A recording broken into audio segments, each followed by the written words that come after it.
하지 마. 하지 마. 난 대중 추수주의자니까 대중들이 하라는 대로 해야지. 우리 그 수업 듣고에는 우리 김강현 군이 대시권 대회에서 은상을 받았습니다. 한번 일어나서 일어나. 박수 한번 여러분. 은상이 대단하죠. 포스터. 그다음에 동영상도 우리 전하영 학생을 또 수강하는 전하영 학생. 일어나. 여기가 대상을 받았어요. 예. 각자 팀원이 여기 있나? 없지? 네, 모르죠. 축하드립니다. 이런 사람들이 내 수업을 들어.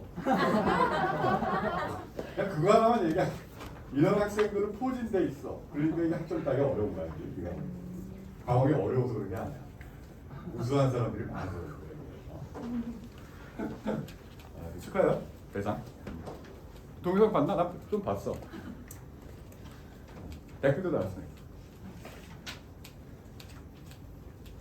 그러니까 이거 내가 진도를 갖다가 생각했던 것 같다. 이 PPT 하나가 빌 것 같은.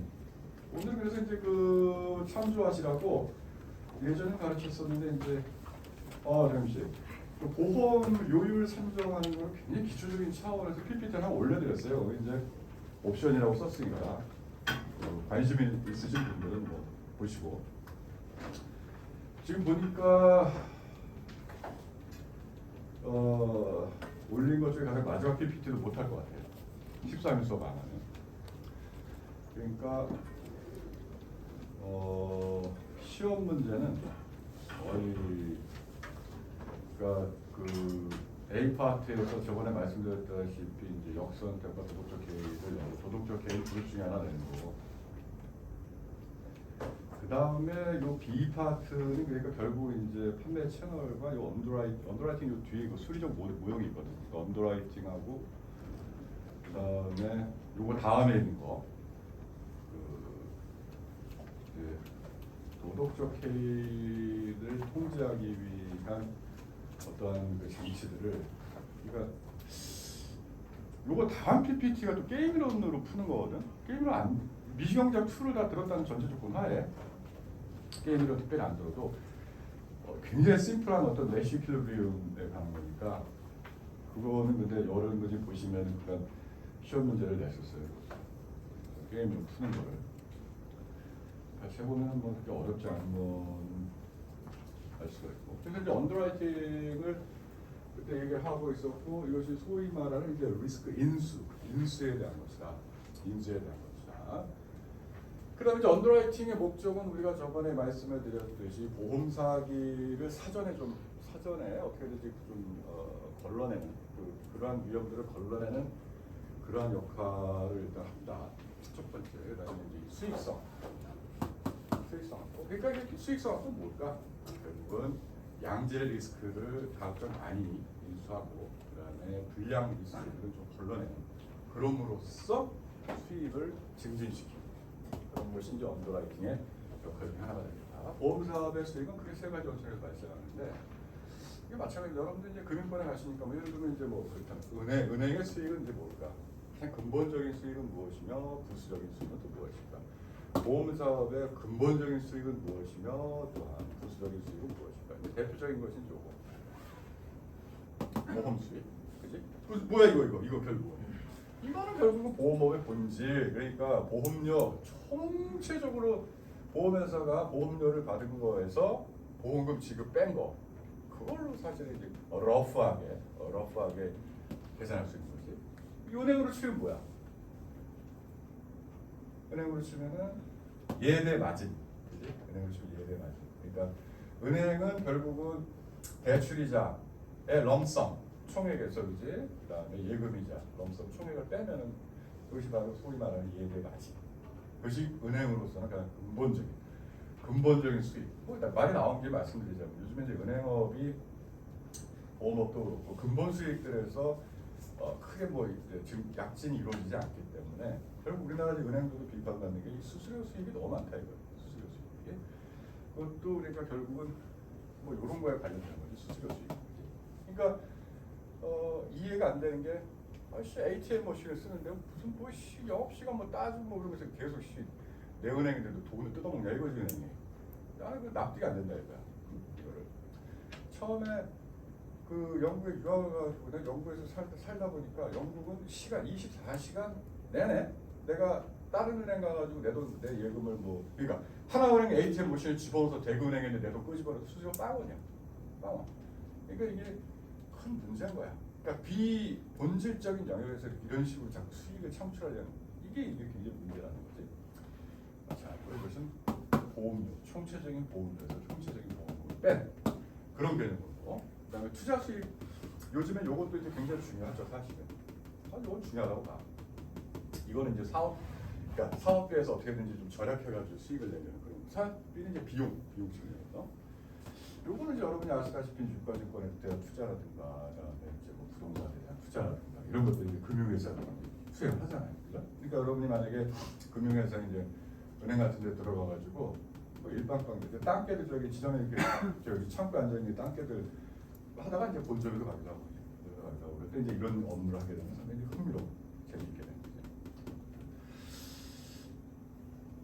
6월에 이제 우리 전하영 씨도 가? 6월에 그 서울에 가? 6월에 이제 우리 또 팀들이 또 서울에 가가지고 여러분 선배들 또 이제 촬영하러 이번에 가는데 그 내가 섭외한 거는 이제 그 카지노 딜러. 카지노 딜러 가게 되면 그 친구 만나. 굉장히 재밌고 되게 잘해줄 거야. 그 다음에 이번에 그 저기 3일 회계법인에 있는 그 1사업부 이다슬 살려고 했었으나 우리끼리 얘기지만 현재 그 원래 이직을 좀 중이에요. 자기 어떤 그런 것들이 좀 나오면 곤란하겠다. 근데 이제 내가 다스리고 야 얘도 이제 진짜 업계에서 불러먹었구나. 좋은 의미에서. 그때 어떤 게 뭐냐? 어디로 갈 건데? 사모펀드야. 그러니까 CPA에서 공인회가 되던 친구인데 여러분들에게 누누이 얘기를 했지만은 요즘에는 그 회계법인이 회계감사는 뒷전이에요. 돈이 한 100원 진짜로. 그래가지고 사실 대형 회계법인들은 전부 지금 그 외국계 컨설팅에서 뭐 PwC라든가 무슨 뭐 이런 데랑 또 앤더슨이라든가 이런 데랑 붙어있거든. 뭐 하려고 붙었냐? 다 금융하고요. 금융, M&A 뭐 이런 거 하고 있는 거지. 그래서 이제 그 친구를 보니까 이제 사모펀드. 그 내가 이제 여러분께 또 말씀드렸다시피 그 여의도에서 지금 사모펀드 굉장히 크게 하고 있는 내 친구가 있잖아.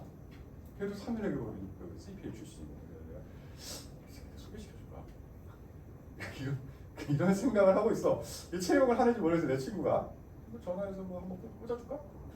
그래서 내가 다슬이한테 얘기했더니 거기 가고 싶어요. 내가 신문기사 보내줬거든. 가고 싶어 이러는 거야. 제 인생이라는 게 그런 거야. 인생이라는 게. 우리가 여기 이렇게 다 같이 모여가지고 끈끈한 인간관계가 형성이 돼야 돼. 사실은 사회 나가고 믿고 의지할 건 우리밖에 없어. 아셨지? 어쨌든 이것도 재밌다 이거지. 그러니까 이제 결국 이 보험술 이게 근본적인 건데 이 보험 영업 과정에서 우리가 수리적으로 예측된 손실과 실제 손실과의 차이. 결국은 이게 만약에 이게 잘못되면 어떻게 돼? 우리는 이제 손실이 요만큼 날 거라고 생각하고 거기에 기반해가지고 보험료도 책정하고 어쩌고저쩌고 했단 말이지, 그지? 근데 이게 실제로 이게 우리 훨씬 크게 나온다? 그러면 이제 단박에 이게 수익이 부정적인 영향을 미치는 거지. 결국은 이제 실제 손실이 예측 손실보다 작으면 이익이 되고 그 반대 결과 되면 손해가 되는 거지. 보험 수익의 여부는 그렇기 때문에 이 언더라이팅의 질적 수준. 그러니까 나쁜 리스크 걸러내고 좋은 리스크를 자꾸 선별하는 이런 어떤 그것이 이제 결국 어떤 질적 수준이 되는데 거기 좌우되기 때문에 언더라이팅 기능의 주요 목적 관계가 보험사업의 수익성 확보가 되겠다. 근데 이제 여러분 그렇게 생각하실 거야. 아니 경쟁 시장인데 그러면 경쟁심이 제로 아닌가? 이론적으로 그런 거지. 이론적으로. 실질적으로 여러분이 이제 그 다음학교 산조가 이용주의로서 산업조직론을 가르치는데 산업조직론에서 가르치는 게 이제 그런 거잖아. 실질적으로 보면 실제 우리나라의 그런 금융산업의 경쟁도는 얼마나 이런 걸 이제 산업조직론에서 배우는 거 아니에요. 이제 그럴 때 가서 이제 흥미롭게 여러분 보시게 나오고. 본의 아니게 이용주로 선전해놓네. 아씨 기분 나쁘네. 어차피 앞에서 지적한 바와 같이 언더라이팅 기능의 질적 수준에 따라서 보험사업의 수익성이 좌우되고 그 다음에 보험 범죄의 방지 강도도 달라집니다. 한편 요거는 좀 어떤 트레이드 오프, 상충 관계인데 이 보험 사업의 성장과 재무적 건전성을 유지하기 위해서는 성공적 마케팅, 그러니까 이제 확장이지. 그러니까 마케팅은 이제 성장 측면, 언더라이팅은 그러니까 굉장히 언더라이팅인데 사실 거기에 좀 반하는 보수적인 측면이지. 그러니까 이 성장을 위해서는 마케팅을 통해 가지고 계속적으로 새로운 보험 계약을 증가시켜야 되는데 언더라이팅은 사실 굉장히 보수적이란 말이지. 왜냐하면은 그 리스크들을 갖다가 선별하려고 하다 보니까 이거는 이제 무조건 빨리 많이 팔아야 된다. 여기는 뭐야? 그게 아니라 많이 파는 게 능사가 아니라 좋은 것들을 많이 팔아야 되는 것이다. 그치? 그러니까 약간 이제 이 충돌이 일어난다. 그리고 언더라이팅 기능. 이 좋은 리스크들을 선별하고자 하는 노력이 너무 심하면은 이 마케팅 활동이 위축될 수 있고, 반대면은 신계약의 질적 수준이 너무 낮아져서 손실 발생 가능성이 커지게 되니까 전문 속에 나쁜 영향을 미친다. 그래서 항상 그렇지. 이 성장과 건전성 이런 측면들은 약간 좀 상충되는, 모든 금융회사가 상충되는데 그런 이론도 있죠. 옛날에는 처음에 이제 요즘도 그런지 모르겠는데 1995년도에 지적을 딱 발령 받아가지고 한 달쯤 전에 아침 회의를 하는 각 은행원들은 기존에 각 은행원들은 신용카드를 뭐 15개인가 20개씩 만들어 와라 이러는 거야. 그래서 친구들도 이제 딴 은행에 있고 그러니까 이제 서로 품앗이를 해주는 거지. 신용카드 서로 이렇게 발급받아주고 뭐 이런 거. 이거 신용카드 뭐 10몇 장씩 되는 거야. 그래가지고 야 이거 씨 안 되겠다 싶어가지고 막 가위를 잘라버리지 뭐. 휴지통에다가 내가 한편 야 이게 씨 이거 낭비하는 거야. 이게 수익이 나라 그랬더니 우리 지점장님이 차장님이 그러더라고. 웃으면서 그러더라고. 아유 우리 용우 씨가 뭐 그냥 그렇지 뭐 그런 생각 할 수 있겠지. 그런데 이게 어떤 스레시홀드가 있어가지고 예를 들면 뭐 한 50만 장? 50만 장이 발급되기 뭐 그 이상 발급되기 시작하면 이제 수익이 나기 시작한다는 거야 이게. 쓰는 사람들이 생긴다는 거지 이게 어느 시점에 가면은 생긴다는 거야 그게. 그게 참 놀라운 거지.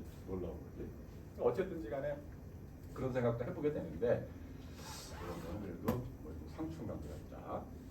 그 다음에 보험 산업에서 마케팅 기능과 언더라이팅 기능으로 상충하는 어떤 요 기능을 항상 그래서 견제와 균형을 적절히 유지하며 어느 한쪽으로 균형이 깨지면 보험 산업을 밀려가야 된다. 그러니까 이제 방금 내가 크레딧 카드의 예를 들었듯이 그럼에도 불구하고 여기에 솔직히 우리나라는 금융 은행이든 증권이든 보험이든 전부 여기 사실 집중하고 있어요. 사실. 이게 더 우선순위예요. 이론적으로 이렇게. 그다음 선박보험, 언더라이팅 이거 그때 이제 세월호 터졌을 때 그때 이제 신문 기사가 난 거거든요. 이제 선박보험. 이 여러분이 사람 이제 살아가실 때 내가 하나 선박이 나와서 요거는 이제 클릭을 하면은 그 당시 그 세월호 터졌을 때 그 세월호 관련한 여러 가지 보험 관련의 이슈 이런 것들 신문 기사 난 거거든. 지금 보면은 좀 사실 좀 더 새로워요. 이거는 여러분이 한번 읽어보시도록 할게요. 그러니까 언더라이팅 관련해서 그런지 선박보험 여러분이 언더라이팅 뭔지 알잖아. 인수 선박보험 관련해서 이 언더라이팅 부실이 사실은 굉장히 만연하단 말이지. 그러니까 여러분 이 기사도 요번에는 그 기사 좀 유심히 보세요. 기사에 관련해서 그 관련해가지고 시험 문제 지금 내가 생각 중이니까 거기 링크 걸어놓은 거 있잖아. 채널도 그렇고 언더라이팅도 그렇고 좀 이따가 이제 또 나오는데 이런 기사들을 유심히 봤으면 좋겠어. 선박이 나와서 얘기하는데 이거는 여러분들이 상식적으로 좀 알아뒀으면 하는 마음에서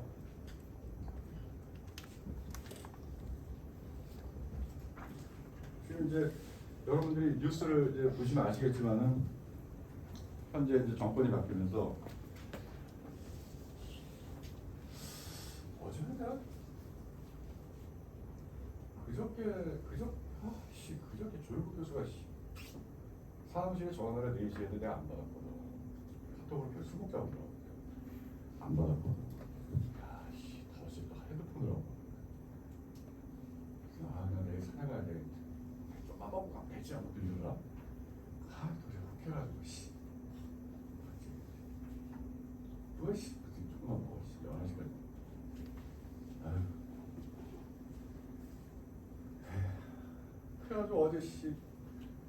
그냥 집에서 이렇게 있다가 산에 가려니까 너무 힘들어. 어제 700페이지짜리 책을 한 권 읽었어요. 뭐 읽었는데 지금 투표를 안 했어. 투표를 안 했어. 여러분들 중에 나한테 돌을 던지는 사람도 있겠지만 투표 안 했어. 몰라 씨. 어쨌든 이 현 정권이 바뀌고 나가지고 이게 이슈가 되고 있어요. 아시는지 모르겠는데 뭐냐면은 부산에 문영구라고 있다고. 이게 상식적으로 알아도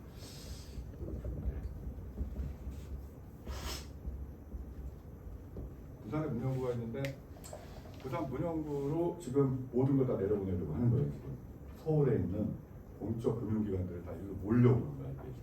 이 역사적 연원이 깁니다. 역사적 연원이 알아두시면 좋습니다.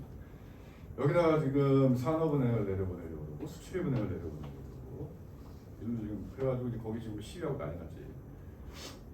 이제 난 내려와야 된다고 봐. 나는 아니 산업은행도 저기 옛날에 쫄다고 했던 애들하고 요즘에 가끔 통화에 카톡하고 그러는 애들이 막 어떻게 해요? 막 우리 부산이라고 어떻게 해요? 막 이러고 있다. 아니 거기도 좋아. 노인과 바다인데 뭐 좋아. 부산이 노인과 바다래. 별명이 젊은이가 진짜 없어가지고 노인과 바다래. 근데 이게 여기에 이제 몰려고 그러는 거야. 여기 이제 이렇게 연결돼 있거든. 요거. 그 소위 말해서 이 사람들이 꿈꾸는 게 뭐냐. 이제 이게 인수위에 지금 이거 추진하는 사람들이 부산 사람들인데 이거를 이제 추진하려고 이 선박이 나와서 얘기하는데 해양공. 지금 여러분이 이제 그렇기 때문에 추세를 잘 봐야 되는데 언젠가는 될 것 같아. 언젠가는. 그러니까 부산이 지금 사회계는 제일 뭐 부산 사람도 있고 없겠지만 여기서 또 가까우니까 부산에 또 취업을 할 수도 있잖아. 그죠? 그러니까 이제 부산을 제2의 싱가포르로 만들겠다는 부산. 내가 이거 굉장히 잘하냐면은 2012년에 내가 용역을 했거든. 국회 거를 용역을 했는데 그때 이거였어. 이걸 어떻게 이거 키울 것이냐. 이걸 내가 했어. 그때 2012년. 그래가지고 3천만 원짜리. 그래서 했는데 지금까지 이게 그냥 지병이 이어지고. 그래서 내가 그때 용역을 이제 원장님이 그때 있던 연구 원장님 불러가지고 지금 김현장이 있는 사람인데 이 원장실에 불러가지고 나를 불러가지고 야 이 박사 이렇게 막 해. 그래서 뭐 지구본을 막 돌리대. 지구본을 막 돌리면서 야 이 부산에서 말이야 블라디보스토크 쪽으로 해가지고 이쪽으로 가면 있잖아. 이게 노르웨이나 스웨덴 가는 게 굉장히 빨라. 막 이러다가 이런 얘기 하다가 갑자기 야 이번 용역은 네가 해라. 딱 이러는 거야. 그래가지고 씨 하게 된 거지. 그래서 이제는 다 내려가. 이 이슈도 여러분이 좀 흥미롭게 지켜볼 필요가 있고 자기 또 진로와 관련해서도 관심 있는 사람들이 해볼 만합니다. 괜찮습니다. 선박하고 관련됩니다. 선박의 그때 저의 주장은 뭐였냐면은 선박 제조에 펀드를 도입하자. 이게 내 주장이거든. 그래가지고 이제 논의를 했었는데 모르겠어요. 이제 흥미로운 이슈 선박이 나와서 얘기하는 거야. 관심 있는 사람들은 한번 생각을 해보고. 근데 언더라이팅에 이제 기본 원칙들이 있어요. 기본 원칙들이. 이제 언더라이팅 종사자들이 누구냐 이거야. 근데 이제 뭐 예를 들면 뭐 알고 있는 원칙 그다음에 이제 종사자들. 이 원칙은 이제 언더라이팅에 종사하는 사람은 신계약 또는 새로운 리스크를 선택할 때 반드시 회사 언더라이팅 기준을 따라야 된다. 뭐 당연한 거고. 여기서 강조되는 것은 언더라이터 이 부서가 있다고 그랬죠. 미래의 실제 손실 경험이 보험료를 구조해서 가져오는 손실 경험을 초과하지 않는 리스크만 선택해야 된다. 그러니까 양질의 리스크를 선택하려고 노력을 해야 된다. 그 다음에 등급별 요율 산정 방식을 이용하는 경우 각 등급 내에서 피보험자의 분포가 적절한 균형을 이루도록 언더라이팅을 유지해야 된다. 너무 원론적인 얘기죠. 또한 보험계약자 사이의 공평성을 유지해야 된다. 이건 사실 보험 당국의 문제의식이에요. 이건 보험에서는 별로 관심이 없는데 보험 당국의 입장에서는 이거. 모든 보험계약자에게 공평한 요율을 적용해서 하나의 보험계약자 그룹이 다른 보험계약자 그룹을 보조하는 경우가 많아요. 이게 무슨 소리냐면 그러니까 이제 고위험과 저위험이 있는데 고위험과 저위험을 위해 따로 보완된 요율이 정확하게 가능한 적용이 돼야 되지 않겠느냐. 안 그렇게 되면 저위험자가 고위험자를 보조해주는 꼴이 되거든요. 보험자에서. 그거를 방지해야 되는 게 굉장히 중요하다. 원론적으로. 그 다음에 이제 크게 보면 인보험, 인적 보험과 물적 보험, 손해보험이 있는데 인보험에서는 신체적, 환경적 리스크와 관련된 사항을 심사 분석하는 이 물리적 언더라이팅과 도덕적 해이를 중심으로 분석하는 재무적 언더라이팅을 통해 가지고 리스크 인수 여부를 결정하고 이걸 책정한다. 그러니까 이런 건 우리의 몸.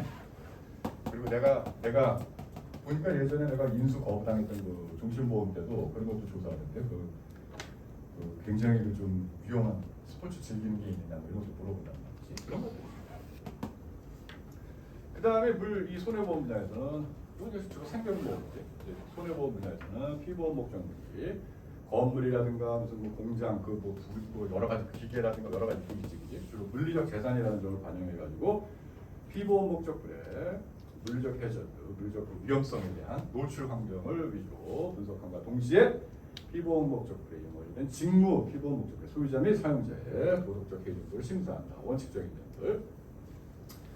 그 다음에 이제 청약서 그 설계사분이 이제 그 받은 거 있잖아요. 청약서 이거는 중요한 건 증서가 아닙니다. 그러니까 저번에도 얘기했죠. 반복적인 얘기지만 계약자 이제 설계사분이 나하고 이제 얘기해서 내가 가입할래요. 그래가지고 이제 그 청약서를 작성하는 거고, 청약서를 작성을 해서 보험회사에 청약서가 이제 접수가 되고 그 청약서를 언더라이팅 부서에서 이걸 인수하겠다고 결정이면 보험 증서가 발행이 됩니다.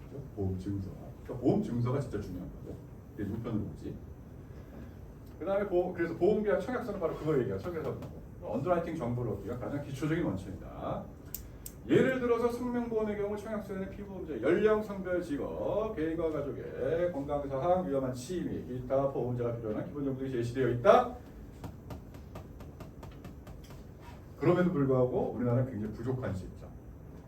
우리나라는 이거를 갖다가 가능한 한 이게 인적보험인 경우에 이 사람의 어떤 그 재반 신체적인, 환경적인, 가족력의 어떤 여러 가지를 알고 싶거든. 알고 싶은데 우리나라에서는 단박에 그래. 이거 가입하려고 그러잖아. 아씨 귀찮게 뭐 이렇게 많이 만들어 이러거든. 이거 어떻게? 대략 뭐 나이, 성별. 예를 들면 무슨 이런 것이 뭐 이거 저기 뭐 교육 뭐 이런 거 물어보면 안 돼. 안 된단 말이에요. 소득 이런 거 물어보면 안 알려줘. 안 알려. 이게 힘들어. 원론적으로 그런데 근데 이게 정보가 많아야지 사실 좋은 건데 그게 못 얻어. 이 보험계약자 입장에서 보험자가 요구하는 사실을 허위 진술 또는 은폐하는 경우 보험계약이 해제되거나 해제될 수 있기 때문에 청약서 여기 이제 이해가 있거든. 청약서를 정확하게 작성해야 된다. 보험가입 시 아들 대신 대리 설명해서 계약 무효 판결이나 그런 사례가 있단 말이야. 이것도 그렇기 때문에 여러분이 열심히 신문기사 연결해 준 거 꼭 읽어. 이걸로 스토리 만들어가지고 나올 수 있으니까. 그치? 어머니라도 아들 대신에 서명하면 보험계약 무효다. 이런 것들이 있단 말이지. 아시겠죠? 이런 것도 이제 상식적으로 알아둬야 되겠지. 그렇기 때문에 읽어보시고. 이제 정보를 이제 보호하는데 보험계약 거래에서 보험계약 청약자를 제일 먼저 접촉하고 또한 많은 대화 시간을 가지신 사람은 마케팅 부서에 종사하는 사람들. 사실 이제 설계사분들이 가장 많아요. 이들은 판매 제도의 종류에 따라서 다양한데 각종 형태 대리인, 보험 판매원, 본사 조직의 영업사원 뭐 이거는 별로 없다고 그랬어. 옆에 되지도 않아 이거. 이게 없지 뭐. 이게 다 같은 말이지 뭐 사실. 물론 이제 이제 브로커가 포함이 되는 거니까. 하지만 브로커는 손님을 갖다가 대변하는 게 주요 상법상의 원칙이기 때문에 그러니까 이제 조금 덜하지. 근데 대리인이 확실하지. 판매 종사하는 사람들이 제1차 언더라이팅 기능을 수행한다고 할 수 있는 거야. 그러니까 지금 이 손님과 직접 대면해서 현장에서 필드에서 직접적으로 대했던 이 사람이 사실 이제 1차 언더라이팅 기능을 수행하고 또 할 수 있으며 소위 현장 언더라이팅을 하고 있는 것인데 여기도 이제 장단점이 있다 이거야. 이 정보의 가치가 이분들이 이제 수집하는 정보의 가치가 다른 어떤 정보의 가치보다도 큰데 현실적인 문제는 그들이 언더라이팅 기능보다는 마케팅 기능에 팔아야 되는 마케팅 기능에 더 많은 관심을 갖고 있기 때문에 언더라이팅 관점에서 정확한 판단하기 어렵고 때로는 편향된 정보를 제공할 가능성이 있다라는 것도 우리가 유념을 해야 된다 이거지. 그 다음에 이제 청약서를 해가지고 왔어. 그 다음에 언더라이팅 과정에서 신중적인 정보와 자료를 얻기 위해서 언더라이팅 부서의 전문인에 의한 직접 현장 조사 또는 검사 활동이 이루어져야 된다. 손해보험 분야에서 현장을 직접 답사하고 보험계약 청약자의 대답을 통해서 얻은 정보를 보고하는 것은 언더라이팅 과정의 중요한 절차이다. 생명보험 분야에서도 이 피보험자의 건강을 검사하기 위해서 전문의의 진단을 받게 하기도 한다? 잘 모르겠어. 이론적으로 그런데. 그 직접 피보험자의 생활환경이 습관되게 대한 정보 얻기 위한 활동을 한다? 모르겠어. 솔직히 해야 되는데. 그러기에는 우리 그 고객분들이 그냥 너무 까탈스럽단 말이야. 해야 돼. 요거는 좀 우리가 유심히 뽑혀 있어요. 보험회사는 언더라이팅에 필요한 정보를 얻기 위해서 내부적인 노력을 많이 하지만 필요에 따라서 외국의 전문기관들도 중요한 정보를 수집하기도 하는데 외국의 사례입니다. 이 보험 관련한 정보 관리 이게 되게 중요할 거 아니야. 근데 우리나라에 이런 기구가 없어. 근데 이 외국에 보면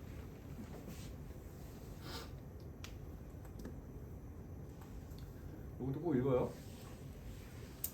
보험 정보 관리 외국은 어떻게 하나?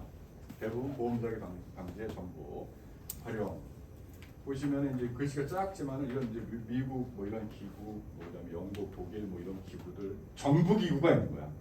보험 관련 정보를 직접 해가지고 보험사들이 그걸 공유할 수 있는 그러한 기구가 있는 거지.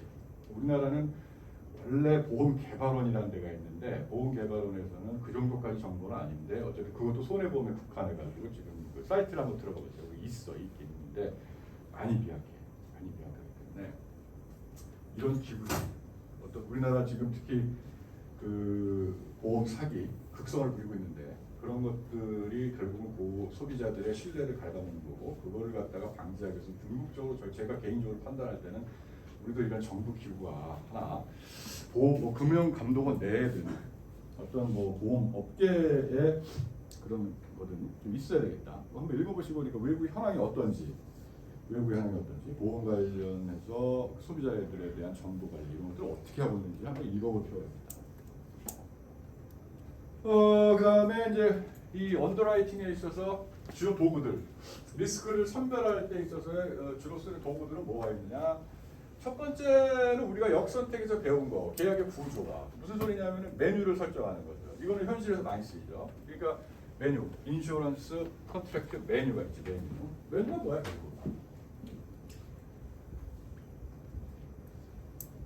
저위험자들은 이런 상품, 고위험자들에 대해서 이런 상품들을 쭉 차별적으로 만드는 거지. 지난번에도 얘기했지만 그 자동차 보험에서 우리나라가 6개 중에 고르게 돼 있잖아요. 그러니까 대인 1, 대인 2, 그다음에 대물, 그다음에 자차, 그다음에 뭐지? 자기 상해, 그다음에 뺑소니 및 무보험 운전자에 의한 상해. 이렇게 6가지가 있거든요. 자동차 보험에. 그러니까 이 6가지에서 선택을 하게 돼 있는 거지. 그러니까 무슨 소리냐면 메뉴를 선택권을 주는 거지. 그러니까 소비자에게. 당신이 뭐 굉장히 조심스럽게 운전하는 사람이라면 별 위험성이 없으니까 제일 비싼 자차 같은 거 들지 마라. 라던가 선택의 초이스를 주는 거거든요. 이 폭을 갖다. 그게 메뉴야. 그러니까 그 메뉴를 만드는 거지. 소비자들에게 제공할 상품의 메뉴판을 만드는 거지. 계약의 구조가 나옵니다. 그러니까 1년에 차별화된 계약들. 그러니까 결국 차별은 어떻게 할까? 그러니까 손실이 발생했을 때 어디까지 보장해 줄까가 차별이 되죠. 그러니까 보장을 많이 해주면은 보험료 싸고, 아니 비싸고, 보험을 적게 해주면 보험료 싼. 이렇게 해서 네가 선택을 해라. 소비자에게 그런 것들을 주는 거지. 그렇게 함으로써 서로 다른 리스크 유형을 가진 고객들이 각자 그들을 위해 고안된 계약을 선택하도록 한다.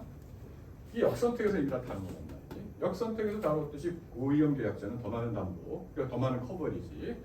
를 제공하지만 보험료 또한 비싼 거죠. 이런 것들. 자기가 고위험자라고 생각한다면 그거는 자기 자신이 제일 많이 아는 거고 보험료는 알 수가 없고. 그러니까 자기가 진짜 고위험자라면 그렇게 많이 커버해주고 대신 보험료를 좀 더 내. 이런 거를 선택을 메뉴를 통해 가지고. 그리고 저위험 계약자는 자기 부담을 가진다는 거는 그러니까 전담보가 아닌 거지. 부분 담보를 싼 보험료를 통해 가지고 선택할 수 있게끔 제공해 준다는 거지. 그렇게 계약을 구조하는 거, 상품의 메뉴판을 만드는 거. 그 다음에 리스크 지표들의 축적 상당히 중요하지. 상당히. 이거는 보험 산업에만 국한된 것이 아니고 은행도 마찬가지. 은행은 왜? 은행은 대출을 할 때 이 사람이 정말 어떤 사람인지를 계속적으로 그러니까 결국은 통계치를 갖다 축적해 나가는 거야. 통계치. 결국은 뭘 하려는 거야. 그러니까 이런 경향을 가진 사람들은 위험할 수 있다. 그러니까 소위 말해서 은행에서도 마찬가지 신용 등급을 만들잖아요. 신용 등급을 만드는 이유가 그 리스크를 판단하기 위해서거든요. 리스크 대출을 할 때, 그다음에 어떤 신용 등급이 있나. 그러면 이제 그러니까 굉장히 안 좋은 신용 등급을 가진 사람은 이자율이 비싼, 가격이 비싸게 책정이 됩니다. 그게 똑같은 거예요, 사실은. 그러니까 어떤 금융회사든 그 안에 리스크를 전담하는 부서들이 있는데 그쪽은 그러니까 결국은 통계나 소위 말하는 요즘에 이제 유행하거든요. 빅데이터나 이런 것들을 다루는 사람들이 그 리스크 부서에 들어가게 되는 거지. 굉장히 중요하겠지, 이제 리스크 부서에서 그런 것들을 축적을 해야 된다는 거야. 우리나라는 하여튼 그 회사들은 그런 데이터에 대해서 굉장히 민감해. 회사들은. 그래가지고 예전에 그 산업은행에 있을 때 내가 통계 작업을 많이 했기 때문에 그 통계 부서하고 얘기를 하는데 굉장히 까탈스러워. 자꾸 뭐 공문을 갖다가 보내가지고 뭐 하라고 그러면 굉장히 까탈스럽단 말이야. 어쨌든 그때 생각이 나는 게 내가 하여튼 금융에 그 가려고 하는 사람들이 있으니까 이런 단어도 또 생각나는 길을 얘기해 줘야 되겠다. 이거 굉장히 이제 중요한 개념. 알아두면 상식적으로 알아두면 좋은 거예요. 관계군요. 독일하고 일본에서 유래된 건데, 그러니까 이제 결국은 이제 독일이나 일본의 은행 시스템에서는 고객이 우리 이 고객이 나와 관계를 대체 어떻게 밀접하게 맺고 있느냐에 따라 가지고 굉장히 혜택을 많이 주는 거지. 그 관계군요. 그래가지고 내가 요거를 갖다가 논문을 썼었어요. 산업은행 데이터를 가지고. 그러니까 오랫동안 거래한 결국 기업들에게 보니까 이자율이 싸더라고. 이 얘기가. 대출 이자가 싸더라고. 그 얘기를 해주는 거지. 그 다음에 또 생각나는 게 이런 거. 이런 것도 여러분이 좀 유심히 보셔야 돼. 통계나 이런 거에 이제 관심이 많은 분들은 꼭 좀 알아뒀으면 좋겠는데 이런 것도 이제 신문 기사에 많이 나오거든, 사실. 이것도 내가 직접 해봐서 아는데 이게 굉장히 흥미로워요.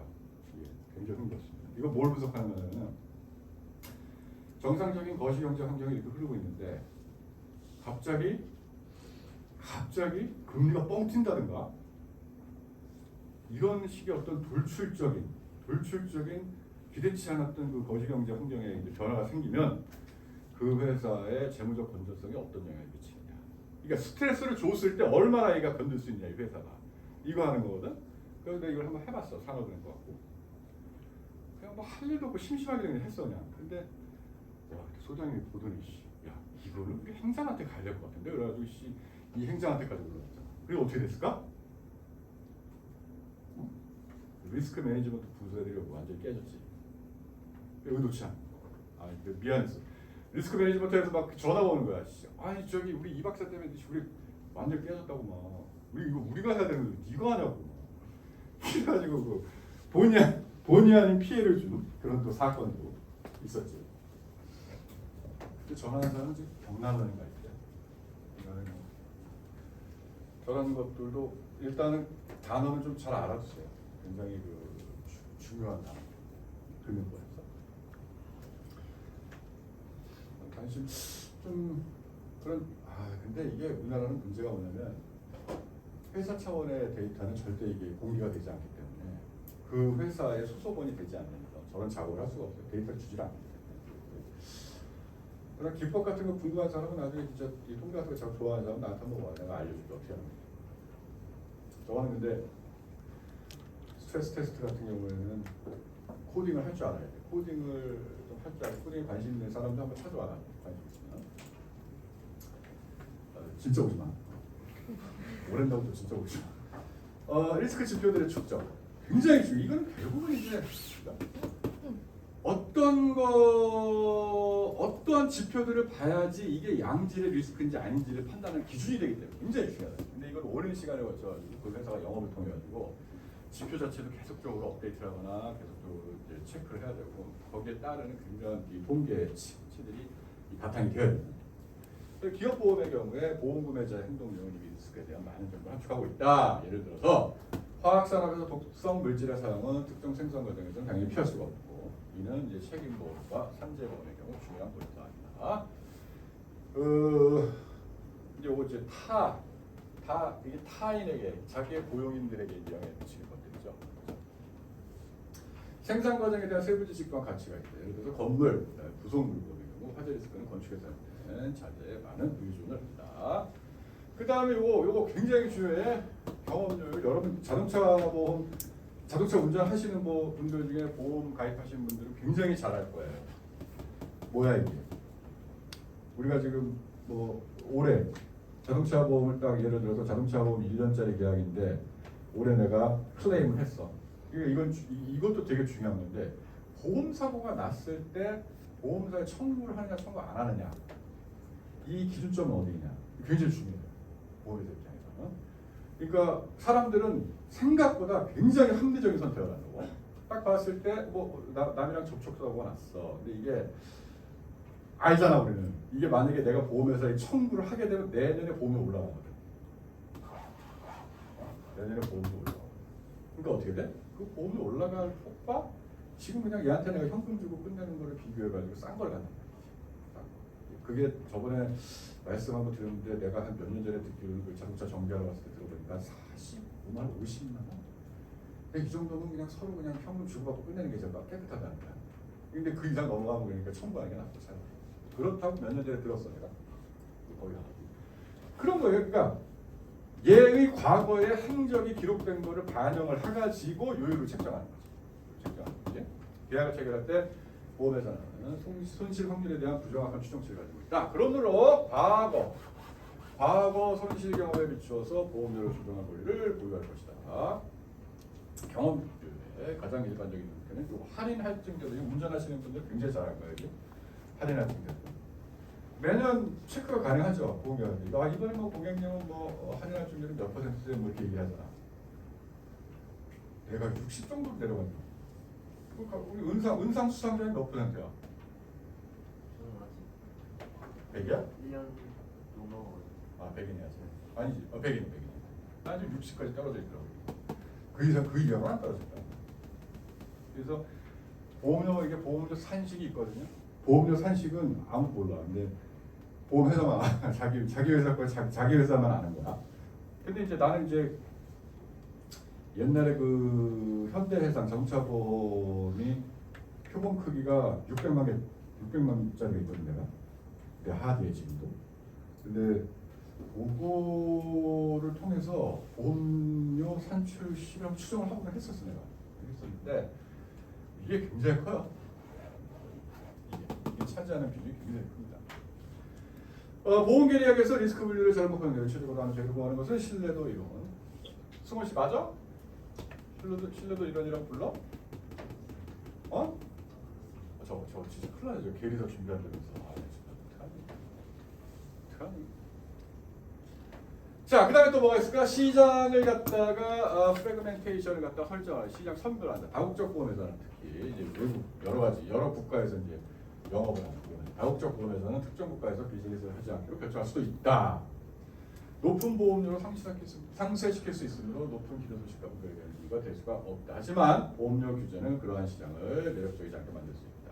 요거 단어 규제 차이 잘 알아두세요. 규제 차이. 이거는 보험뿐만 아니라 진짜 모든 금융 영역에서 지금 벌써 이제 글로벌하잖아요. 금융 회사들. 그러니까 이제 미국 같은 경우는 이게 충분히 또 말이 되는 게 주별로 다르단 말이에요. 규제가 보험에 규제가 다르기 때문에 규제가 빡센 데서 철수하는 거지 뭐. 규제가 좀 약한 데로 가는 거지. 그게 아비트리지. 요건 이제 규제의 강함과 약함을 이용해서 요 차익을 얻는 거기 때문에 이걸 규제 차익이라고. 보험사도 이런 행위를 한단 말이에요. 금융업도 마찬가지. 은행이나 지금 다 마찬가지. 규제가 빡센 데도 떠나고 약한 데로 가려고 하죠. 실행을 한다. 이는 지역적 사법 관할이 다른 경우 한 국가 내에서도 가능하죠. 이건 미국 같은 경우죠. 미국 같은 경우. 조그만 나라들 말고 광대한 나라들. 예를 들어 미국에서 보험회사들은 보험금융자에게 유리한 방향으로 계약을 해석하는 유명한 법을 주도를 피한다. 그러니까 소비자들에게 유리하도록 규제나 법률이 되어 있는 것을 피하려고 하는 경향이 있다. 그런 거지. 이런 것들이 규제 차이. 그렇게 함으로써 시장을 선별하는. 요거는 이제 그 선별 모형인데 선별 모형. 이 보험회사 요거 이제 잠깐 살펴보면 이걸 지금 시험 문제 안 냈는데 이걸 낼 수도 있겠어 이거. 한 번도 안 냈기 때문에.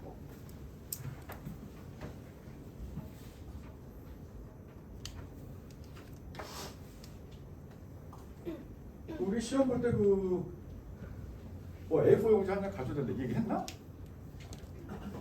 사람은 그지? 사람은 말에 크레더빌리티가 있어야 돼. 그지? 이거 A4 용지 가져오기로 한 거니까 가져와야 되겠지, 그지? 내 말에 신뢰도가 있어야 되니까, 그지? 그래서 시험 볼 때는 A4 용지 한 장 앞뒤로 필요한 거 있으면 외부에서 가지고 오셔도 뭐 괜찮아요. 수식을 써오셔도 괜찮아요. 중요한 개념이라는 거 써서 가지고 오셔도 되겠어요. 아니면 벌써 이게 벌써 문제가 투명하잖아, 그지? 투명하니까 자기가 이렇게 답안을 작성해 본다 공부하면서 그냥 하고 와도 되겠지, 그지? 뭐가 나올지 모르겠지만 예측 가능하다. 뭐 이거 역선택은 당연히 안 하고 가야 되겠지. 역선택은 당연히 안 하고 가야 돼. 역선택. 그림 잘 그려야 돼. 그림. 좀 잘 그려야 돼. 역선택은 나오고. 도덕적 K 뭐 나온다고 봐야죠. 도덕적 K 나온다고 봐야지. 참 앞으로도 참 의료보험이 중요해, 그지? 앞으로도 의료보험이 중요해요. 앞으로도 참 의료보험이 굉장히 중요한 거야, 의료보험이. 자, 그 다음에 지금 이제 인슈런스 테크놀로지 같은 경우에는 지금 주요하게 벌써 지금 두 개째 되고 세 개째까지 확실하게 되었는데 그중에 두 개 나겠지 뭐. 이거 안 했었기 때문에 이거 한번 내볼까 하는 그런 생각이 있어요. 잘 보시면 이건 지금 뭐냐면은 아주 단순한 위험 선별 모형, 언더라이팅 모형. 아주 단순한 언더라이팅 모형. 보자는 거지. 모형이 어떻게 되어 있는지. 자, 보험회사가 위험 선별과 관련해서는 이러한 기대 이윤을 극대화하려고 하겠다. 요 expected profit, 이 파이, 대문자 파이는 항상 이윤이니까 expected profit. 자, 한번 보자 이거야. 뭐냐 그러면 이윤이 뭘로 지금 기대 이윤이 뭘로 구성이 되어 있느냐? 요거 뭐야? 여기 L이니까 저위험. 저위험자에게서 예측되는 기대 이윤. 보험료 빼기 기대 손실이니까, 그지? 요거 보험료 저위험자들에 대한 보험료 빼기 저위험자들의 여기 밑에 있어. 저위험자들의 사고 확률과 로스니까 요렇게 요 괄호 안에 들어가 있는 거는 저위험자들로부터 기대되는 기대 이윤. 요거 뭐래? 뮤. 요건 뭐래? 저위험자들의 비율. 내 전체 고객들 중에 저위험자들의 비율인데 이 저위험자들의 비율이 고정되어 있는 게 아니라 요 S는 뭐야? 셀렉션. 선별 노력. 보험회사의 선별 노력에 의해서 저위험자의 비율이 바뀌어. 그러니까 당연히 이거 뭐겠어? S에 대한 증가함수겠지. 내가 선별 노력을 많이 하면 할수록 어떻게 돼? 저위험자들이 좋은 리스크들이 많이 받아질 테니까 이제 여기 커져. 여기 이제 또 반대로 그거 이쪽에 있는 거는 고위험자들로부터 기대되는 기대 이윤. 그 다음에 1-뮤는 당연히 요 고위험자 비율. 고위험자 비율. 그 다음에 여기서는 요 뮤.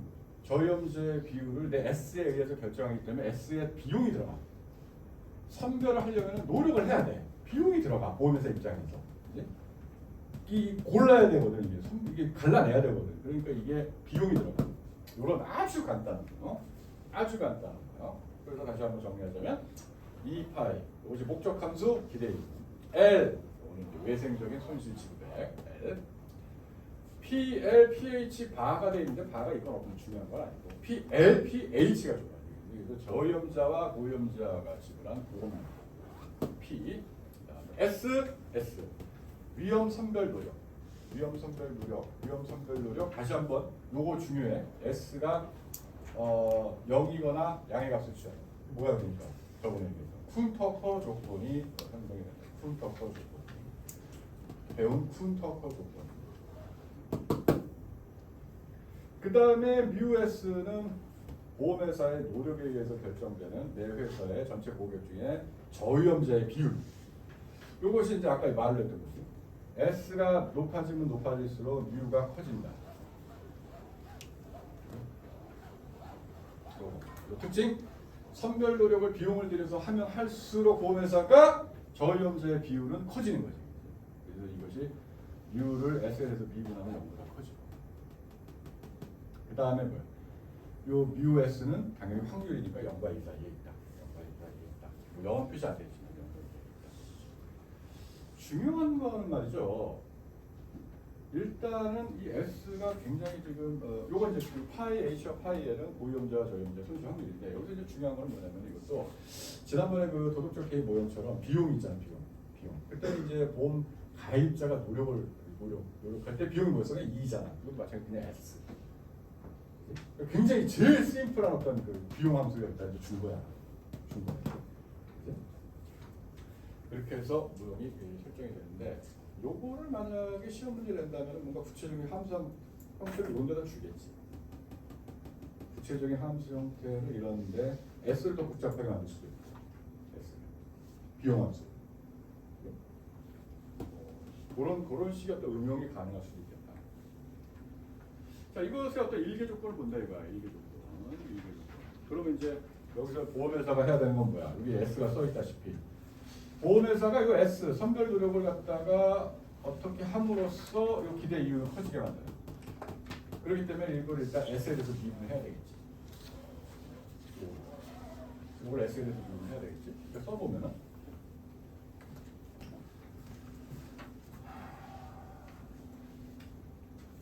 X 2 파이의 S는 U의 S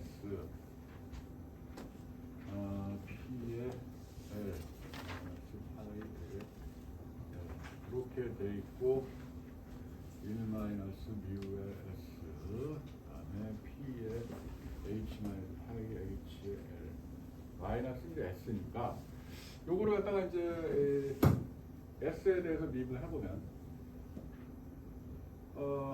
일단 요거 S가 있으니까 요 한번 미분이 이렇게 되고 그다음에 요거는 이렇게 계속 붙어 있고 요거는 이제 요거 마이너스 뮤 S 곱하기 요거니까 그 앞에 없어지고 이제 요것이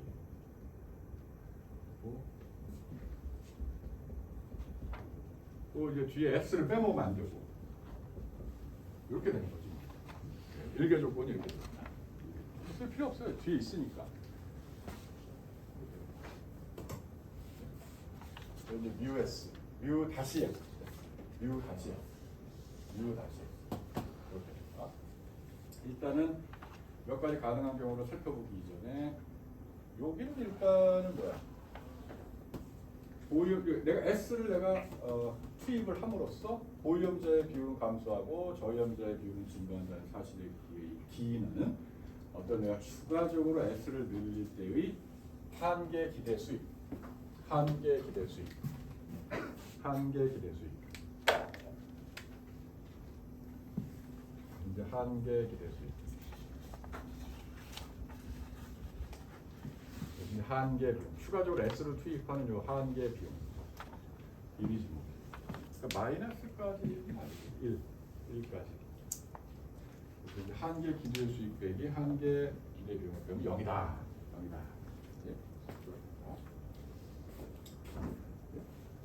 오, 여기서 이제 몇 가지 흥미로운 경우를 보려고 하니까 이런 것들을 한번 정리를 해봐요. 이건 이제 일라스티시티, 탄력성. 도대체 내가 선별 노력을 1% 투입하면 저위험자의 비율이 몇 %나 증가하느냐 요거지. 그치? 그러니까 하나 개념을 갖다가 요걸 또 어떤 식으로 바꾸려고. 그러니까 탄력성인데 뭐야 내가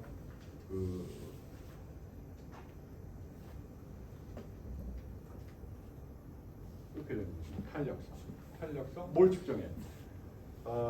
S가 1% 증가할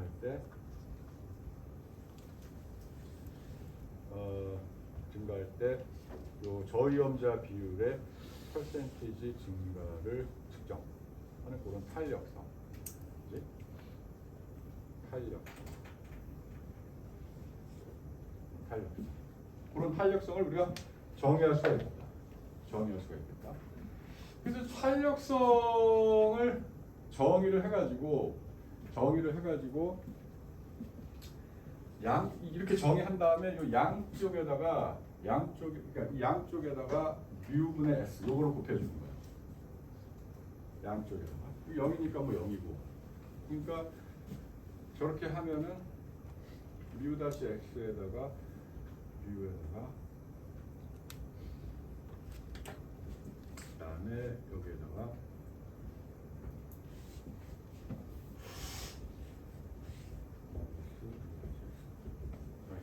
양쪽에다가 뮤 다시 s를 곱해주면. 근데 요 뮤 다시라는 게 뮤 다시 s라는 게 이게 결국은 요거니까. 그치? 결국은 이거는 이제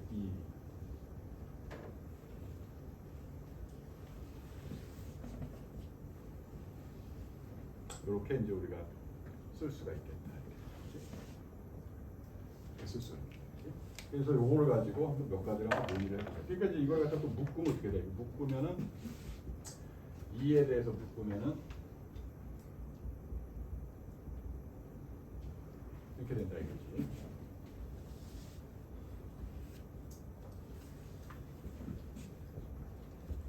이렇게 된다 이거지. 그러니까 이제 그 과정이 써 있는 거예요. 그렇게 해서 최종적으로 마지막 식으로 아시겠죠? 그 마지막 식을 가지고 얘기를 해보자 이거야. 그러니까 마지막 왜 얘기해주고 한번 보자 이거. 한 30분 쉬었다 할까?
오늘 아침 오전 내내 사업계획서를 쓰다 왔는데 다음 학기에 예전에 여기 아는 분들이 여기 나도 안 해봤지만 예전에 우리 학교에 금융 캠프라는 프로그램이 있었거든.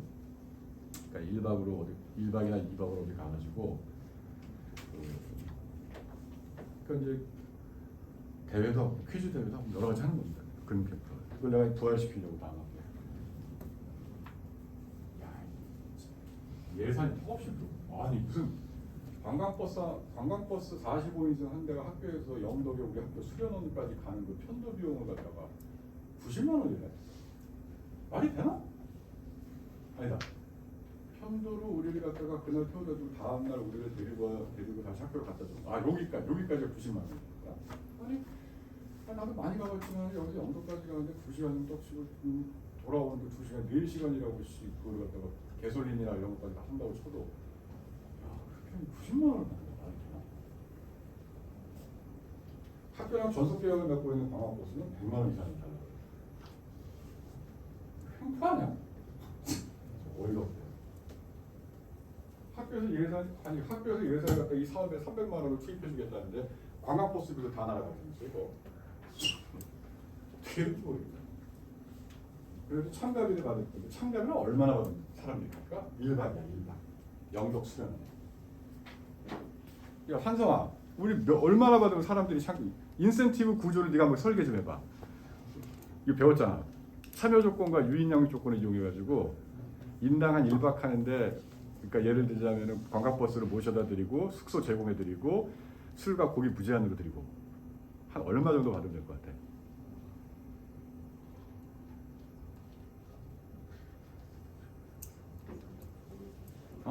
그냥 지금 감으로 그냥 물어보는 거야 진짜. 얼마나 받은? 난 그런 거 받아본 적이 없기 때문에. 한 2만 원? 너무 비싼가? 고기 우산이랑 5만 원. 2만 원이면 괜찮아? 씨. 참가비를 어떻게 책정할지 이걸 고민해봐야 되겠지. 사람들이 갈까? 가겠지. 그러니까 이 대면의 기세를 올리고 태워가지고 그냥 우리 학교 그냥 확 불태우려고 그냥. 그래가지고 지금 부상인 거는 학교에 있는 학생 관련 예산을 전부 깡그리 그려 모아가지고 거기다 그냥 때려 붓는 거야 그냥. 그렇게 하고 사안을 하려고. 그러나 6월 30일까지 학부장인데 이거를 한번 그냥 저질러 놓고 김도현한테 떠먹기까지. 차기 학부장한테 이걸 갖다가 다 검토일 씌울까지 생각 중이고. 너무 많이 갈까 봐 봤지? 너무 많이 갈까 봐. 처음에 강희총이 300명 얘기하더라고. 300명? 300명은 지금 포항 영덕 수련원에 수능도 못해. 거기 오늘 알아보니까 뭐 30인실 2개, 25인실 2개, 15인실 하나, 10인실 8개. 이렇게 300명 택도 없어. 난 없었잖아. 황당하더라고. 고민이 많습니다. 내일까지 결정해야 됩니다.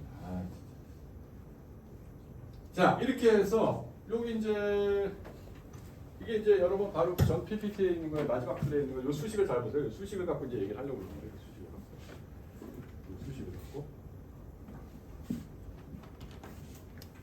요 소식을 보면서 무엇이 선별 노력에 이제 어떻게 S에 영향을 미칠까 요 얘기를 이제 해보려는 거거든. 일단은 기대 이윤에 대한 기여의 차이, 저위험자와 고위험자의 차이. 그러니까 잘 보시면 아시겠지만 회사의 기대 이윤에 대한 저위험자의 기여도, 고위험자의 기여도거든. 그치? 저위험자의 기여도, 고위험자의 기여도거든. 이것이 저위험자로부터의 기대 이윤이잖아요. 그죠? 이것이 고위험자로부터의 기대 이윤. 그래서 이 차이가 있어야지, 그지? 요것과 요것 간의 차이가 있어야지. 만약에 요것과 요것이 차이가 없으면 어떻게 돼? 이 전체적으로 이 0이 되잖아. 이 0이 되면 어떻게 돼? 0이 되면은 일개 조건이 마이너스가 되거든. 일개 조건이 마이너스가 되면 도덕적 해에서 뭐라 그랬어 이게? S가 제로가 되는 거야. 선별 노력을 아예 안 해. 선별 노력을. 그래서 기대 이윤에 대한 기여의 차이가 있어야 됩니다. 뭐 양의 S가 발휘가 되려면 보험회사가 선별 노력을 하려고 한다면 저게 차이가 있어야지. 저게 같아지면은 쿤터커 정리에 의해서 S는 0이 옵티멀한 최적이 되는 그런 상황이 보였습니다. 그래서 이 차이는 선별 노력을 할 만한 가치가 해주는 필요 조건. S가 양의 값을 갖게 해주는 그런 것이다. 왜?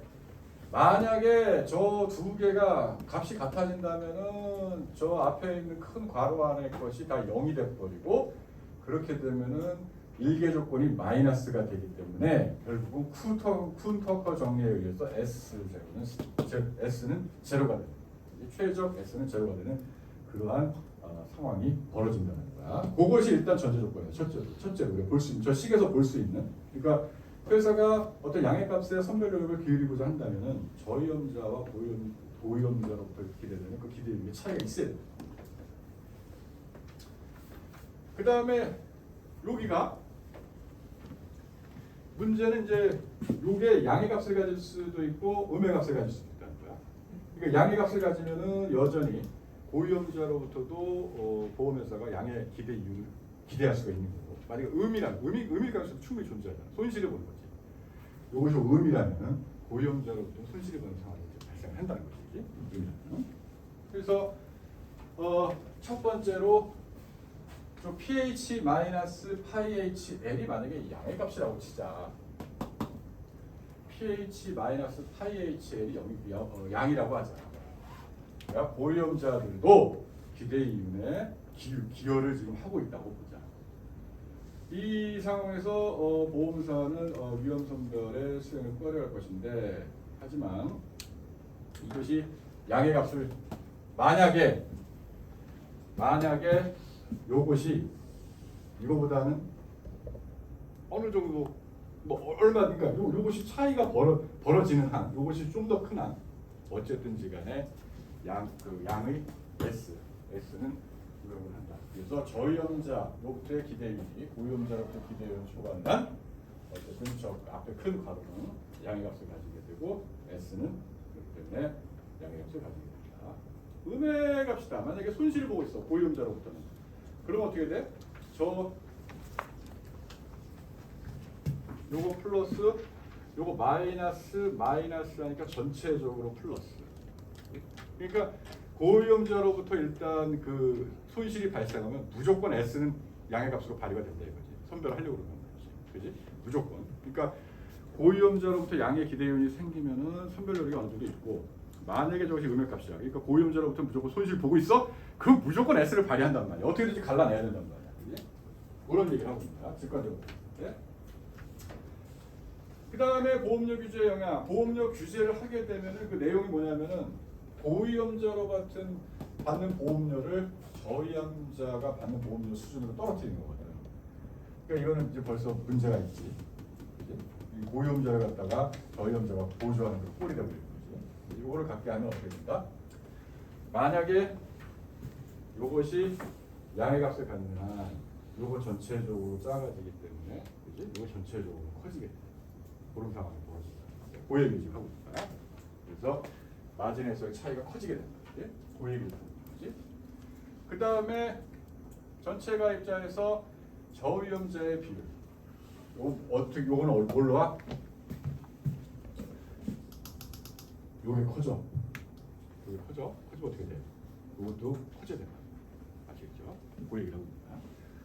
그래서 모든 조건이 동일하다면 저위험자의 비율 U가 높을수록 CB를 만족시키기 위해 S도 동당으로 높아져야 되는데, 저 마지막 텀으로 설명하고 있습니다. 아시겠죠? 그 다음에 선별기술의 발전.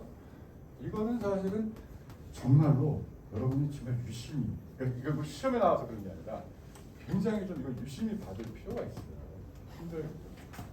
결국 뭐냐면은 지금 엄청나게 논쟁이 지금 시작이 되고 있는 상태인데, 보세요. 미래의 보험사는 잠재국에 대한 유전자 정보를 얻을 수 있을지도 몰라요. 굉장히 첨예한 이슈거든요. 지금.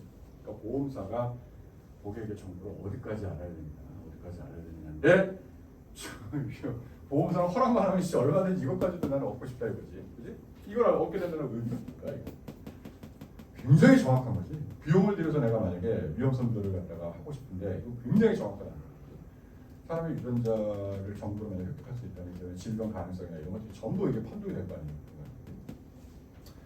이를 통해서 극단적으로 어떤 잠재 보험회사는 특정 건강 조건으로 보장받게 될 확률이 100%로 판명되는 거예요. 그러니까 위험 선별료로 S의 그 리워드가 굉장히 크게 됩니다. 아주 정확하게 알 수가 있는 거지. 그렇기 때문에 어떤 사람들은 이제 보험가 불가능이 될 것이다. 다른 모든 경우에 담보 가능성은 유지했지만 선별료력의 증대를 요구할 것이다. 이는 유전적 정보가 선별료력의 효과성을 증대시킨다는 거죠. 요거 네 번째 포인트가 굉장히 중요하다는 거지. 그러니까 탄력성이 커져. 왜? 탄력성 뭘 측정하냐면 지금 내가 S를 갖다 증가시켰을 때 뮤, 그러니까 저위험자의 비율이 몇 %가 늘어나는 처정하는데 이게 굉장히 커진단 말이에요. 정확성이 너무 커지니까. 그러니까 1%만 내가 선별 노력을 증가시켜도 있잖아. 예전에 예를 들면 뭐 1% 유니트라고 하죠. 1%가 증가했다면 지금 1.5% 2%가 증가하는 거지. 저희는 너무 정확하니까 판독이 그렇게 된단 말이야. 탄력성이 증가하고 이 C2를 충족시키기 위해서 더 많은 S가 필요하다는 걸 함축한다. 그래서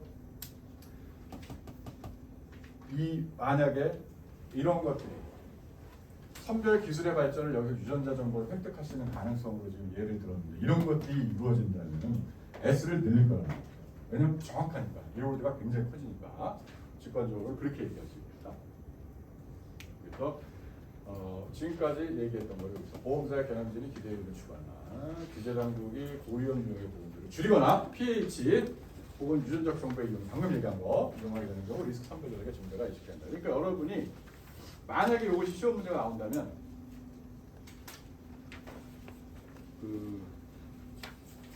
이 모형을 주고 어떤 약간 요 똑같이 이걸 풀게 해가지고 도대체 어떤 경우에 S가 증가하겠느냐 이런 걸 물어볼 가능성이 있다.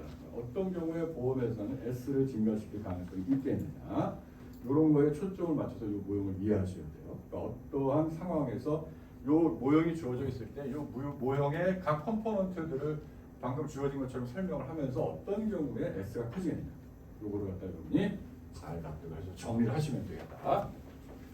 자 이렇게 하고 다음 PPT로 할게요.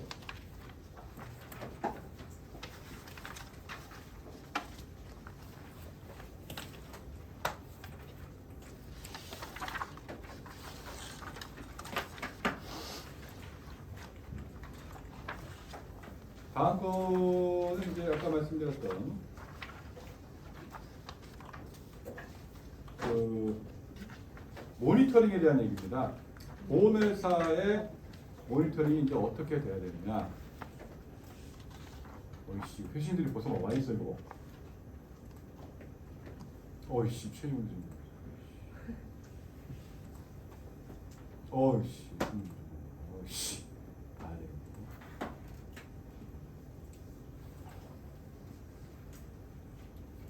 3이지 3.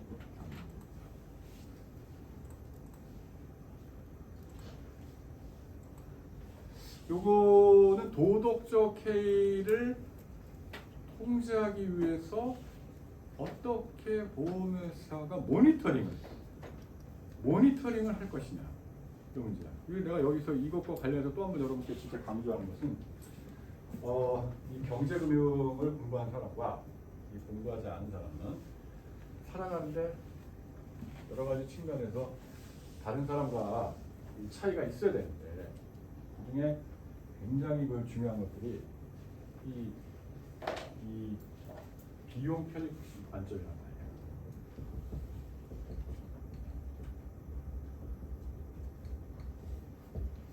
그러니까 이 세상에 공짜는 없다 이거야. 공짜는 없어. 뭘 하게 되면 항상 얻는 것과 잃는 것이 있다는 거야. 이거를 여러분이 살아가면서 항상 명심해야 된다는 거야. 보험회사가 도덕적 해이를 갖다가 컨트롤하기 위해 가지고 소비자, 보험 가입자들을 전부 쫓아다니면서 감시를 하는 게 가능하지도 않을 뿐더러 가능하다 하더라도 비용은 정말 막대하게 됩니다. 막대하게. 그렇기 때문에 우리가 어떤 편익을 얻고자 할 때 도대체 그 비용이 얼마나 되냐. 여기 이 양자의 사이에서 적정한 100% 만족할 수 없는 상황을 우리가 항상 초이스하게 되는 거예요. 인생을 살아가면서 100% 만족할 수 있는 걸 고를 수가 없어. 인생에서는 항상 이 비용을 갖다가 생각을 하고 그 비용 대비 우리가 맨날 얘기하잖아. 가성비, 그지? 이거를 갖다 우리가 생각하면서 살아야 되는 거야. 여기 이제 들어가는 개념들이 여러분이 같이 이제 알아둬야 되는 가장 중요한 것들이 이제 이 기회 비용과 그다음에 제약이다. 이 두 가지를 항상 명시하면서 우리가 인생을 같이 살아야 되겠다. 나도 그렇고 인생을 우리가 살아가야 되겠다. 기회 비용과 제약이라는 것. 항상 이 경제학을 공부하지 않은 사람들은 저런 관점이 없어. 저런 개념이 없어. 살아가는데. 동기야, 여기 못 가는 줄 알겠구나. 귀중한 학문을 배우고 있어 너희들이. 아이씨. 그렇게 생각해? 그렇게 생각. 그게 5만 원인데? 심지어 이런 게 있잖아. 이거 내가 만든 얘기가 아니에요. 책이 있어요. 이런 책이. 경제학의 제국주의라는 책이 있어.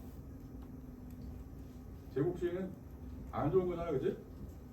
경제학의 제국주의. 이런 책이 있습니다. 무슨 소리야? 경제학을 한번 마음만 먹으면 모든 학문을 갖다가 식민지를 만들 수가 있다는 얘기야. 진짜로. 그 예를 보여주는 거야. 그 예를. 진짜로 이미 정치학, 사회학 뭐 이런 여러 가지 그 사회과학에는 이미 경제학적 방법론이 다 침투에 들어가 있단 말이지. 심지어는 컬처라든가 문화라든가 이런 거에 다 침투에 들어가 있다는 게 방법론이다. 이게 얼마나 이게 잘 왔어? 잘 왔어? 이런 기세를 몰아서 금융캠프에서 터트려야 됩니다. 될란가 모르겠네. 그래서 이것도 마찬가지야. 보험회사 입장에서 뭐 그지 도덕적 해이를 통제하기 위해서 모니터링하면 좋지. 그러나 모니터링은 막 막대한 비용이 수반되고 오히려 그걸 하면은 오히려 수익이 저해되는 경우도 있기 때문에 도대체 옵티말한 최적의 이 모니터링 감시 이거 어떻게 가능한 거야? 이 얘기를 하는 거야. 이거를 보험회사와 보험 계약자, 보험 가입자 간의 게임으로 이걸 한번 설명하는 그런 이론이 있어요. 예전 시험 문제 보시면은 나와 있습니다. 도덕적 해이를 통제를 하고 싶다 이거지 보험회사가. 자, 우리가 지금 어떤 순서로 가고 있어? 판매 채널을 통해 가지고 계약을 팔았어. 그 다음에 어떻게 됐어? 리스크 선별했어. 그 다음에 계약이 살아있어. 그 다음에 이제 실질적으로 이런 것들을 통해 가지고 손실이 발생하는 그 확률과 규모들이 변하기 시작한다는 그런 지금 단계가 와 있는 거예요 지금. 이게 지금 사이클대로 가고 있어 나름대로. 도덕적 해이는 계약서에 서명을 하는 보험회사가 일단 손실이 발생하는 경우 지급될 보험 급부의 증대, 그러니까 보험금, 지급 보험금의 증대뿐만 아니라 이 손실 발생 확률의 증대도 고려해야 함을 의미한다. 이는 기대 손실뿐만 아니라 행정비용에 대한 부가료와 보험사의 리스크 부담도 증가시켜서 보험회사의 경쟁력을 잠식한다. 이거 이 부가료 이 PPT의 가장 마지막에 있어요. 그러니까 부가보험, 도덕적 해이가 존재하는 한 부가보험료가 창출될 수밖에 없다라는 그 메시지에 대한 마지막 장에 주고 있어요. 특히 위험 분류가 완벽하지 않다면 도덕적 해이의 정보가 미미하거나 이 전무한 고객들에 대해서 높은 가격을 부과하게 돼서 이들이 경쟁사로 이동하게 됩니다. 이러한 고객들이 보험회사가 도덕적 해이를 통제할 인센티브를 창출한다. 기존 문헌들에서는 계속적으로 말씀을 드리지만 이 주인 대리 이론, 프린시펄 에이전트 모델, 정말 도덕적 해이에서 경제학의 가장 위대한 이론 중에 하나입니다. 주인 대리 이론이 이 주제에 응용되었다. 목적은 주인, 보험회사의 뭐 여기서 주인과 대리인 그래서 이게 진짜 무슨 노예법 이런 거를 생각하면 안 되고 아시겠죠? 주인의 관점에서 대리인, 보험회사가 인센티브 구조를 창출하는 자, 그 인센티브 구조에서 움직이는 자, 그게 주인과 대리인이란 말이야. 가능한 한 최대한 주인의 이해관계에 복마는 행위를 하도록 하는 최적 지불함수, 이제 맨 마지막 페이지 최적 지불함수를 결정하는 것이다. 여기서 지불함수는 보험금이 어떻게 손실의 함수로서 변동하는 것을 보여준다. 손실에 대한 전담보는 이거 배웠단 말이지. 전담보는 보험금회사 입장에서 손실 예방 노력이 전혀 지켜지지 않는다는 것을 함축을 한다 이거야. 아시겠죠? 그 다음에 이 보험회사가 보험금회사의 손실 예방 노력을 전혀 관찰할 수 없다는 것이 일반적인 가정이지만 도덕적 해이의 통제가 보험 테크놀로지 일부가 될 수 없다라고 주장하는 것도 너무 또 이건 지나친 것이다. 어느 정도까지 가능하단 말이야. 이 컨트롤하는 게, 또 모니터링하는 게. 예를 들어서 보험에서는 기업의 화재 예방 조치를 상세하게 조사합니다. 실제 실사를 나가가지고 예를 스프링클러라든가 여러 가지 그 소화기라든가 이런 것이 적절히 배치되었는가 이런 것들을 다 조사를 할 수 이런 것까지 조사할 수 있단 말이야. 최소한 완벽하지는 않지만. 또한 산재보험의 경우에도 보험에서는 종종 직접 방문을 통해서 수급자의 건강 상태를 확인할 권리를 보유한다. 산재보험 말씀드렸죠. 우리나라는 이제 근로복지공단에서 이 산재보험을 갖다가 관리를 하고 있습니다. 이번에 어제 졸업생들 2명이 와서 어제 휴일이잖아. 졸업생 2명이 와서 동영상을 찍고 갔대. 근데 이제 둘 다 내가 이제 지도교사에서 프리뷰 출신들인데 그 여학생 16학번은 지금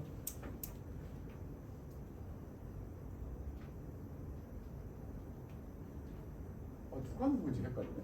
걔는